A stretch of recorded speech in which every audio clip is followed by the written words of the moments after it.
Barcelona এই সামারে একজন নতুন লেফট উইঙ্গার কিনতে বদ্ধপরিকর। যদিও এই মুহূর্তে তাদের প্রচেষ্টা খুব একটা সফল হয়নি। তারা ধরেই নিয়েছিল যে নিকো উইলিয়ামস তাদের দলে যোগ দেবেন, কিন্তু তিনি সেই প্রস্তাব প্রত্যাখ্যান করে অ্যাথলেটিক ক্লাবের সাথে 10 বছরের নতুন চুক্তি করায় বার্সেলোনাকে আবার গোড়া থেকে শুরু করতে হচ্ছে। বার্সেলোনা ক্লাবের আর্থিক সংকট সবারই জানা, আর এই কারণে এখনই কোনো খেলোয়াড় কেনা বেশ কঠিন।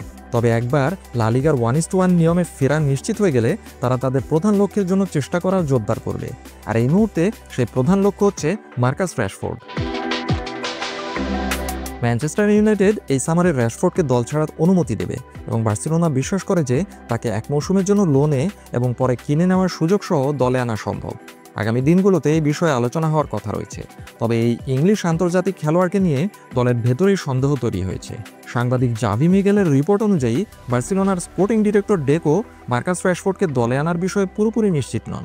তিনি মনে করেন না যে ম্যানচেস্টার ইউনাইটেডের এই খেলোয়াড় দলের জন্য সেরা সংযোজন হবেন। আর এটাই স্বাভাবিক, কারণ ডেকো মূলত লুইস দিয়াজের একজন বড় ভক্ত, যিনি কাতালানদের তালিকায় থাকা আরেকজন তুখোড় খেলোয়াড় এবং বার্সেলোনার প্রথম পছন্দ।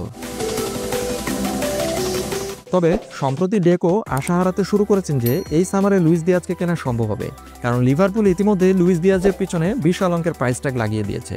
আর এই পরিস্থিতি আগামী সপ্তাহগুলোতে মার্কাস র্যাশফোর্ডকে পাওয়ার সম্ভাবনা আরও বাড়িয়ে দিচ্ছে। মার্কাস র্যাশফোর্ড শুধুমাত্র বার্সেলোনার জন্য অপেক্ষা করছেন, কারণ এই সামারে দলবদলের জন্য বার্সাই তার প্রথম পছন্দ।